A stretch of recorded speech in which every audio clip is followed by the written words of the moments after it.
Olá, queridos irmãos. Hoje farei uma reflexão a respeito de um assunto muito conhecido, muito caro ao Ocidente, um assunto que sempre gera grande impacto, grandes inquietações, grandes debates. Um assunto muito antigo, mas que até hoje, por mais que existam grandes explicações, grandes elucidações, ainda fica em algumas pessoas ainda fica aquela pulga atrás da orelha, seja no mundo acadêmico ou até mesmo no mundo religioso, que é o assunto fé e razão. Mas eu abordarei esta relação entre fé e razão no mundo oriental bizantino e um dos motivos do porquê que esta relação, que muitas vezes parece ser conflituosa, não foi conflituosa no Oriente. Um dos motivos, diferentemente daqui do Ocidente. Bom, para início da nossa reflexão, devemos ter em mente que sempre quando vamos falar de teologia oriental bizantina, de tradição cristã oriental bizantina, temos que ter em mente aquelas bases principais que sempre abordamos aqui,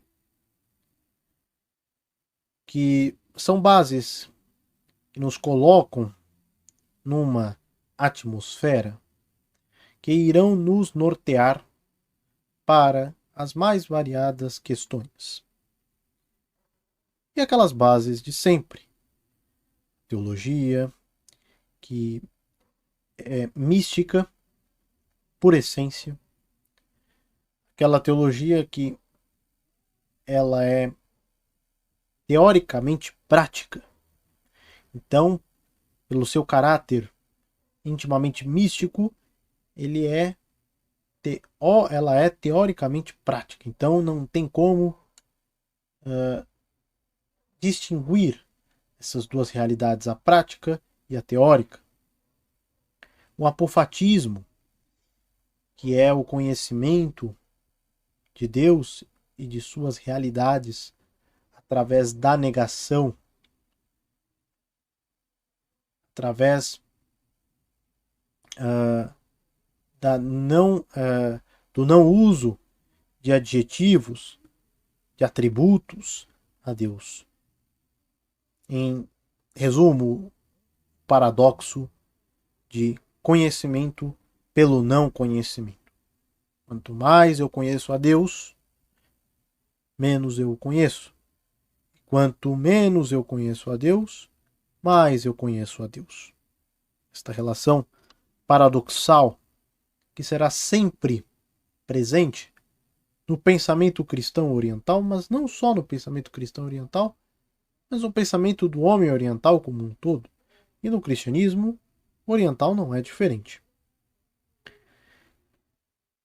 Então temos que ter sempre essas e outras bases, mas citei aqui as principais para nos nortearmos quanto a este assunto. Bom, qual será um dos argumentos que a teologia oriental bizantina dará em relação à relação que muitas vezes se torna conflituosa entre fé e razão? Bom, o cristianismo e no Oriente isso é muito enfatizado. O cristianismo ele começa de fato, né, vivamente, pela encarnação do Verbo.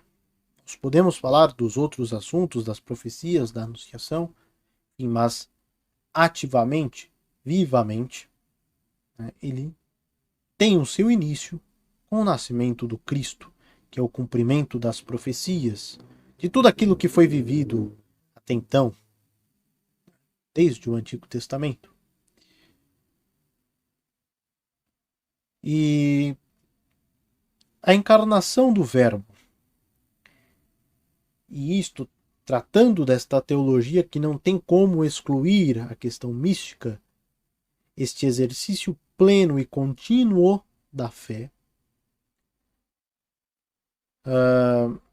esta teologia vai começar dizendo que o nascimento do Verbo, a encarnação do Verbo, do Cristo, segunda pessoa da Santíssima Trindade, dá início a uma nova era. E o assunto encarnação do Verbo é algo muito importante para uma análise que poderíamos dizer assim, né, no Oriente não existe muito este termo, mas para fim de ilustração, para captarem, para se falar de uma teologia sistemática, entre aspas, o oriental sempre tem a realidade da encarnação do Verbo como algo muito caro, muito importante para as suas análises. Por quê? Porque na encarnação do Verbo damos início, Deus dá o início, na verdade, a uma realidade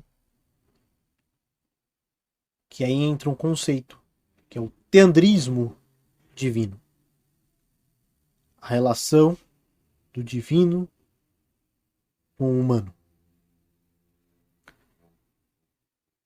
Teandrismo e encarnação do Verbo estão muito ligados. Porque, como eu disse, é com a encarnação do Verbo que iniciamos. Deus inicia esta era teândrica. Por quê? Porque aquele Deus que outrora parecia distante, parecia apenas transcendente, lá no Antigo Testamento, ele vai gradativamente se aproximando do homem até chegar ao ponto máximo de se fazer carne. E aí, com o teandrismo, na encarnação, também temos um outro conceito, que é a kenosis, que é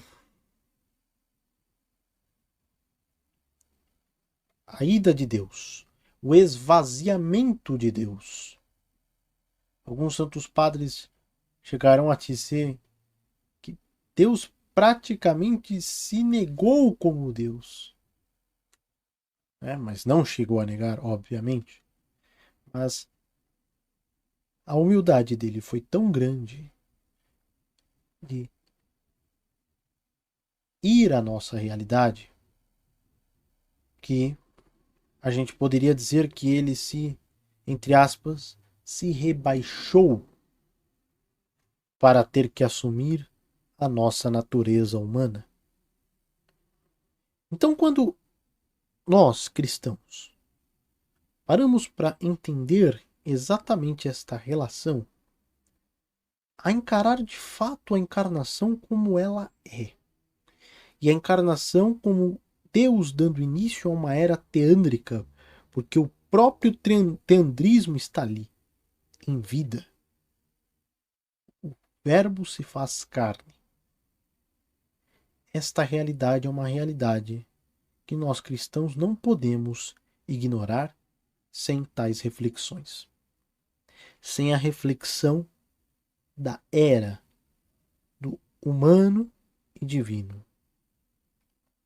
Mas aí poderíamos dizer, mas Deus já não se relacionava com o homem através dos profetas, dos patriarcas, já tinha se manifestado através dos pais de São João Batista, da própria Theotokos, São José, os avós de Cristo? Sim. Mas, como eu disse, de forma concreta, se inicia a Era Teândrica, quando o próprio Deus se faz homem. O próprio Deus se faz carne e habita entre nós.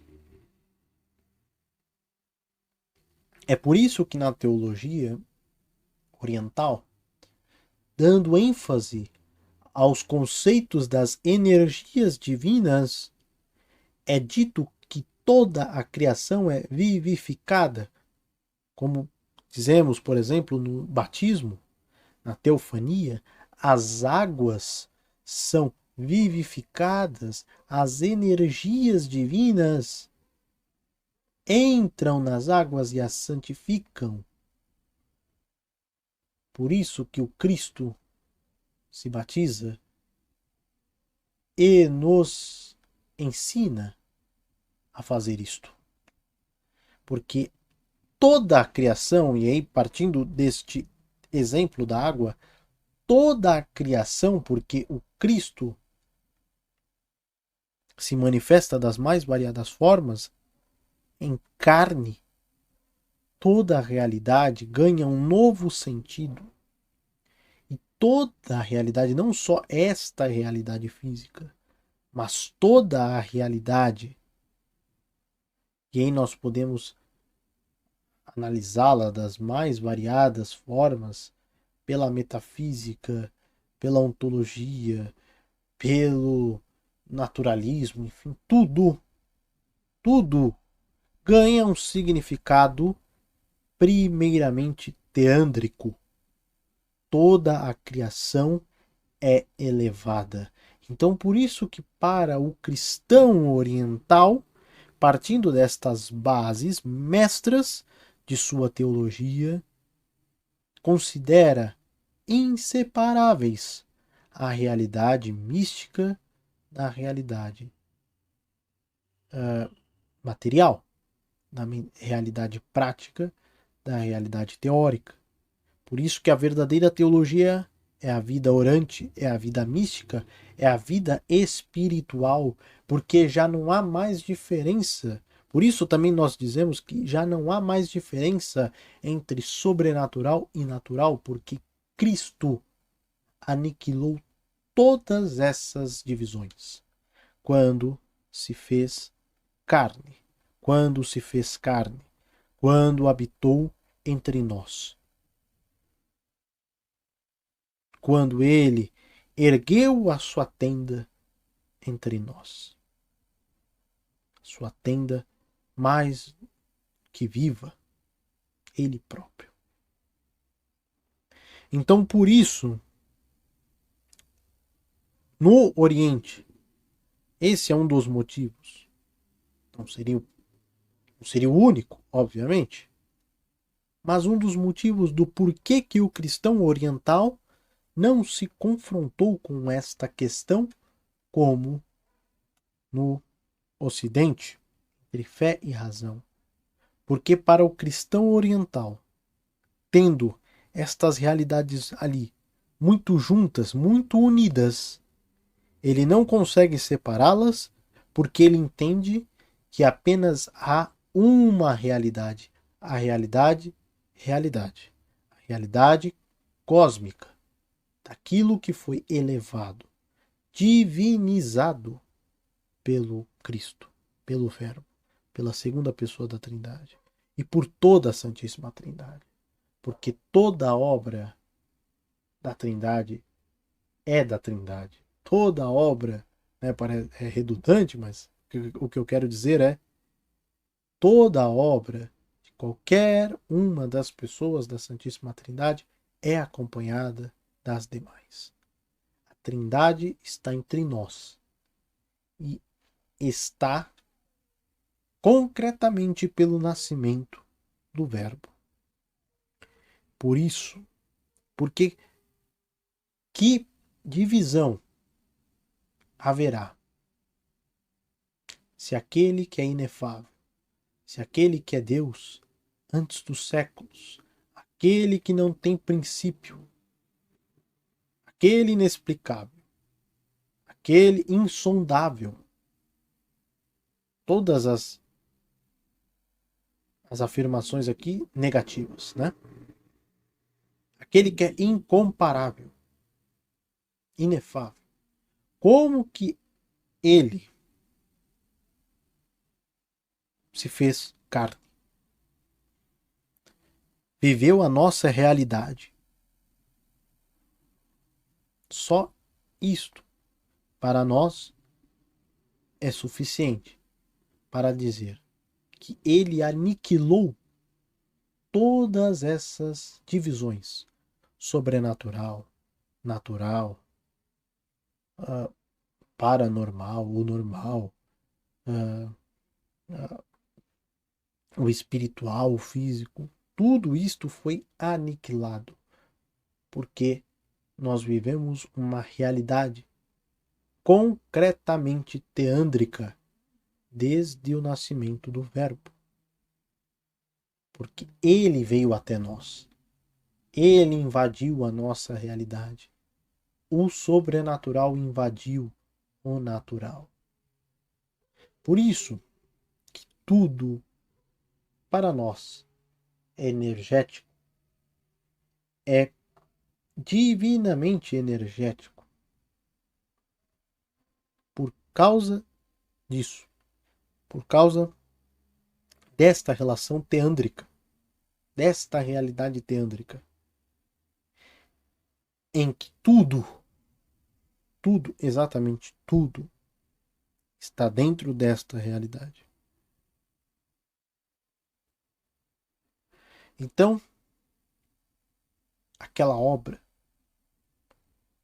por mais simples, aquela obra sacramental na igreja, por mais simples que ela seja,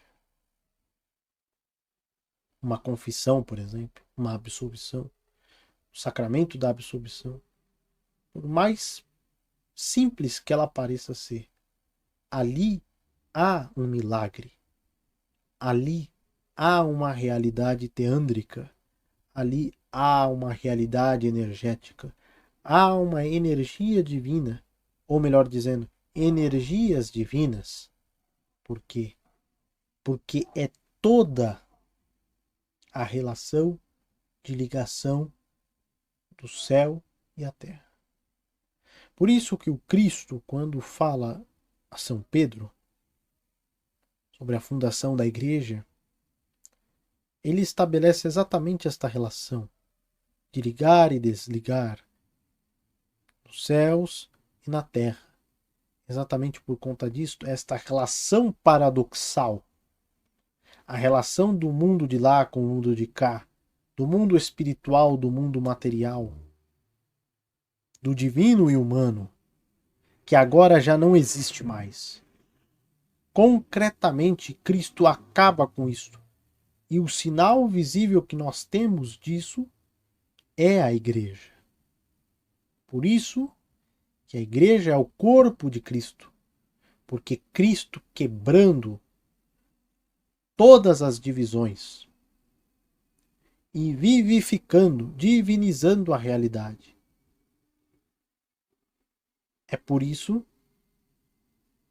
que ele, sendo tudo isso, tendo feito tudo isso, deixa o seu corpo, que é a igreja, para que esta obra se perpetue pelos séculos dos séculos. Para que seja o sinal visível desta realidade teândrica, desta realidade que existe apenas porque ele veio, porque ele se encarnou, porque ele se fez carne. Então, dentro desta visão, dentro desta questão toda, desta reflexão toda, para o cristão oriental, já não há espaço para o debate entre fé e razão. Porque tudo, uma simples ação, é considerada algo teândrico. Dentro desta realidade que já não há mais divisão. Apenas uma realidade. A realidade teândrica. Então, meus queridos, esta reflexão, uma reflexão simples, espiritual, porque aqui o nosso intuito não é ser intelectualista, não é lançar intelectualismo para piorar esta questão, mas sim dar a nossa visão de uma forma da forma como nós somos, espirituais, místicos. Não eu, né? Não eu, minha pessoa, exatamente, mas a nossa teologia. Estou muito longe, mas quero dizer a nossa teologia, que de fato ela é mística, prática, orante, ou melhor dizendo, teândrica. Teândrica. Muito obrigado e até uma próxima. Fiquem todos com Deus nas intercessões da Santa Mãe de Deus. Até mais.